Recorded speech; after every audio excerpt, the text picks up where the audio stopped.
Mage Storytime, Episode 22. Be very quiet, we're hunting vampires. This is the continuing story of the Iron Goldfish, a party of role-players who awakened as mages. Our cast includes Alwi, who manipulates time with his phone; Bard, a mind and spirit mage who uses superheroes as his gods; Critical, who improves the luck of others through his own pain; Handy, a correspondence-using thief who steals items at long range; Kitty, who empowers his stickers with cats and spirits; Tello, a postmodern mage who uses a hodgepodge of skills to manipulate forces and matter; and Weeb, who uses his life skills to enhance his martial arts and Chinese medicine. It was another Wednesday when we met again at the Iron Goldfish store. Handy had gotten word from his tradition, the Order of Hermes, that they wanted to see us for a mission. Alwi was a bit grumpy about being everyone's errand boys, but Critical pointed out that we usually got paid, so it wasn't a terrible deal. I guess we were expendable and deniable enough to be useful. The Order was pretty well-to-do, so we figured it would be worth checking out. Always nice to have an unexpected payday. We arrived at the Order's meeting place fairly promptly. We were pleased to see that Archimedes was still cackling madly to himself in a corner, while the primary organizer and group mom, Katie, welcomed us at the moment we stepped into the door. She was thrilled that we were there, as usual, and asked if we were ready to learn about our mission. Leaning in close, she glanced around cautiously before asking, "Do you folks know anything about vampires?" "Vampires? I love vampires! Made one into my hernia cushion," came a shrill cackle. He held the cushion up and we could see the face on it screaming silently. "Yes, we know, Archimedes," Katie sighed. "You won't shut up about it." "Yep, bastard gets to kiss my ass forever."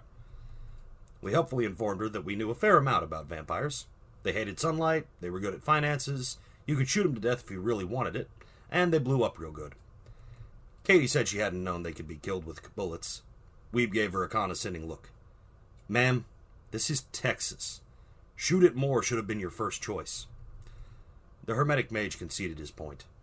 She informed us that there was a group of what was essentially vampire wizards called the Tremere. The Chantry had word of a new group that had come to town, and that they wanted dead. Well, they were already dead, because vampire, but the mages wanted them exterminated. Dusted. Disappoofed.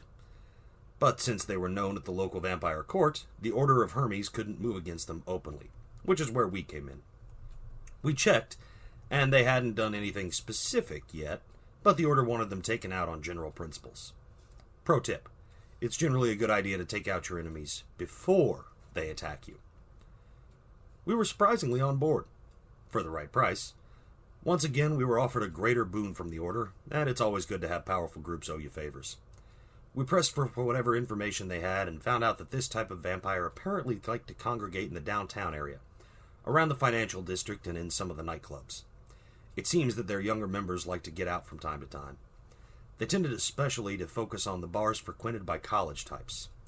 Something about scholars and students whet their appetites, either as new recruits or as prey. Bard, our resident PhD, tried to hide behind Kitty. All we asked, since they turned to dust when destroyed, how we were supposed to give proof of our kills.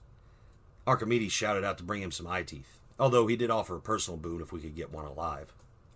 Alwi asked, "Wait, so their fangs don't turn to dust?" Tello helpfully informed him that we were probably supposed to remove them while the vampire was still alive. So, torture and then murder. Hooray, the conquering heroes. After a minute's thought, however, Katie remembered that we all had cell phones, so we could just record it. We told the Order of Hermes that we were on the job and would update them as soon as the situation changed. Once we got out of earshot, Alwi pointed out that he really wasn't okay with capturing, torturing, and killing anybody, even vampires. We were supposed to be the good guys, after all, despite evidence to the contrary. Tello agreed, and we started thinking of ways to get around it, or allies that we could give a living vampire to who would be okay with torture. Because that's the American way. We might be above torture, but fortunately our friends aren't. We also called our Tremere financial consultants, Trimco. We confirmed that they hadn't been to town recently, so at least they weren't our targets. Though they did know the group who was in Dallas. "Arrogant assholes," said one of the vamps. "Go ahead and dust them for all we care." We were happy to have permission and asked if Trimco could connect us and let us set up a meeting, and we could decide about killing them later. They did. Just in case, however, we came prepared to the meeting. Bard had a clove of garlic in his pocket, Critical had a vial of holy water, which might have worked for him since he had true faith, and Weeb made a badass sunlight grenade with his magic. Combat spells were prepped, gods and angels were rallied, and concealed stakes were handed out. After all, they seemed to like to prey on nerdy, intelligent people, and we had several examples of that type. Okay, we were all nerds, so it paid to take precautions. Also, before we entered the building, Ollie called a timeout. He pulled up an app on his phone, which was how he channeled his powers, and set up a save point. That way he could return to this point in time if anything went wrong in the next few hours. It turns out that the new group of Tremere set up in the exact same international bank that the last group had. When we arrived, the woman who opened the door for us was even the same mortal servant that we had dealt with last time. She greeted us with a cry of, "Oh shit, not you people again." But we convinced her that we were there as friends. After all, hadn't we saved both her and her masters the last time we dealt with them? So far as her altered memory could remember, that is. The only concession to difference the new group made was that their organization was named Trim Inc., as opposed to Trim Co. Turns out immortal vampires don't tend to be very creative. The vampires came out and introduced themselves as international financiers, hence their odd office hours. We told them that we knew they were vampires, and they pretended shocked ignorance until we mentioned the name Iron Goldfish. Then they dropped the charade. Turns out our friends at Trimco had mentioned us and our timely assistance to the local vampire prince and her court, so we had a decent, if small, reputation with them. We made small talk for a few minutes before we decided subtlety was overrated and asked straight out if they were murdering people, especially scholarly ones who like to hang out in bars. Murder is such an ugly term. Besides, you don't consider it murder when you slaughter cattle, do you? One vampire sneered. Here's the thing, Weeb explained. You've been in town, what, a week? And you have already attracted the attention of certain powers who already want you dead. We're here to see if you want to be cool and work something out. If not, we can just leave and wish you the best of luck defending against a bunch of angry wizards, vampire hunters, and whoever else these powers will undoubtedly send. Including this one group of eager, kind of sociopathic mercenary mages who like to blow stuff up and are not exactly discreet. Masquerade be damned. So you maybe want to change your tone a bit? The vampire looked a bit abashed and thanked us for our help, but said that unfortunately they had business in town that kept them here. They had been tasked by several princes around the country with hunting a certain group of vile sorcerers, which they had finally tracked down to Dallas, and their honor would not let them leave the mission unfulfilled. We offered our expertise. We were skilled troubleshooters, and our aim got better every day. Ultimately, they agreed. They told us of a band of vampires that existed outside the Camarilla, their organization. This group was called the Mage, and they were cruel monsters who loved nothing more than causing pain to mortals and twisting the flesh of themselves and their victims. They could look perfectly normal, but often liked to alter their physical bodies, especially areas that could be easily covered. If we could destroy the remaining 4 band of Mage they'd been tracking, Trim Inc. would have no reason to stay in Dallas. We did mention, however, that we needed some vampire fangs to bring back as proof that we had gotten rid of the Tremere. The vampire in charge pondered a minute, then shouted out, "Jeffrey, come here a moment, man." A meek-looking vampire entered from another room with a, "Sir?" A yank and a short scream later, and we had our proof.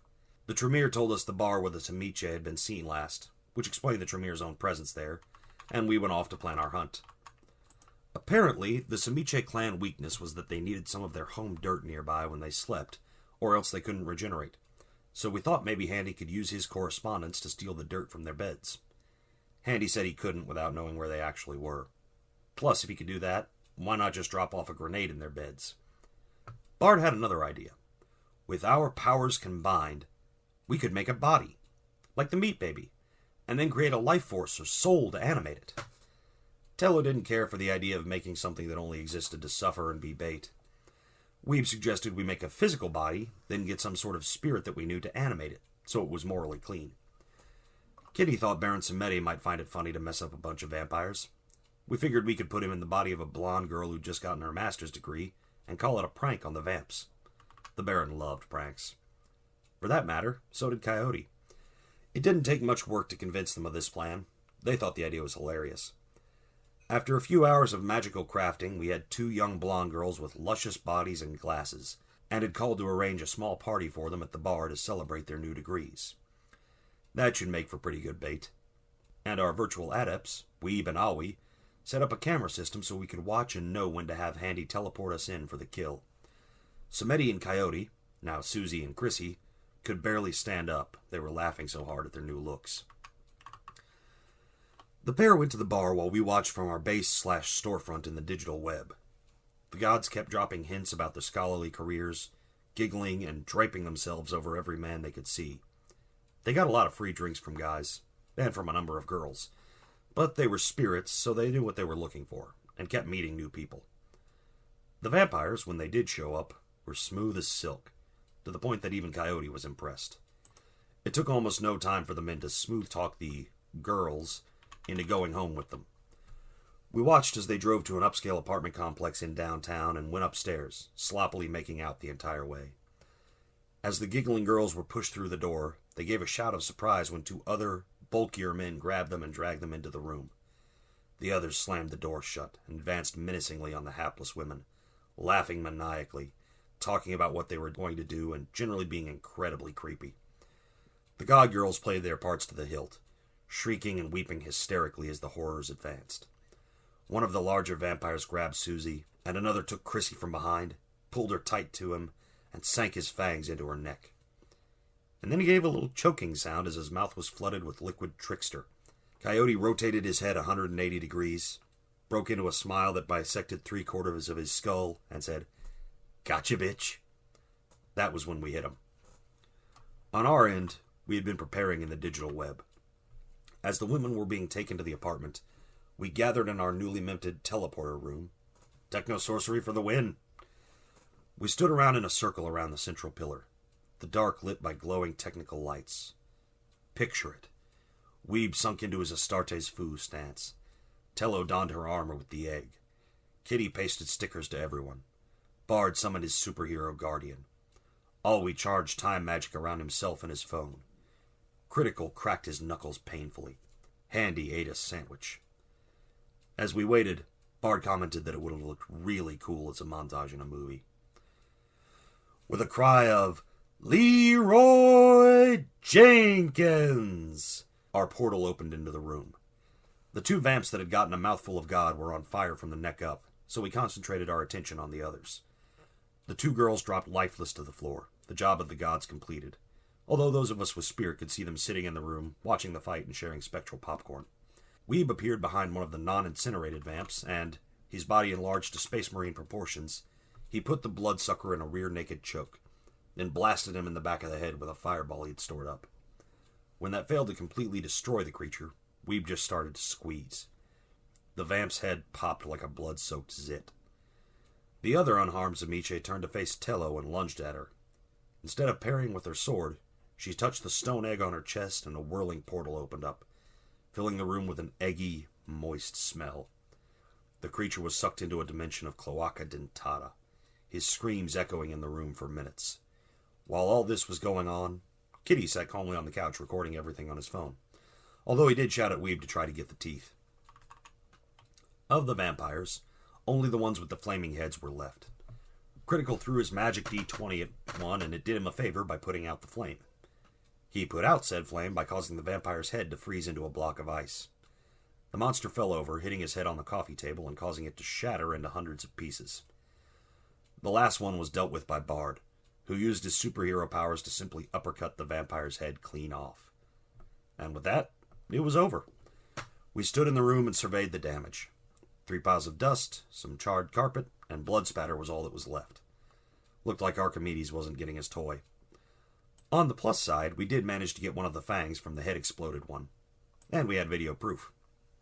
We put the meat puppets in a time-locked storage space in our digital store, just in case we needed them again, and got out of there.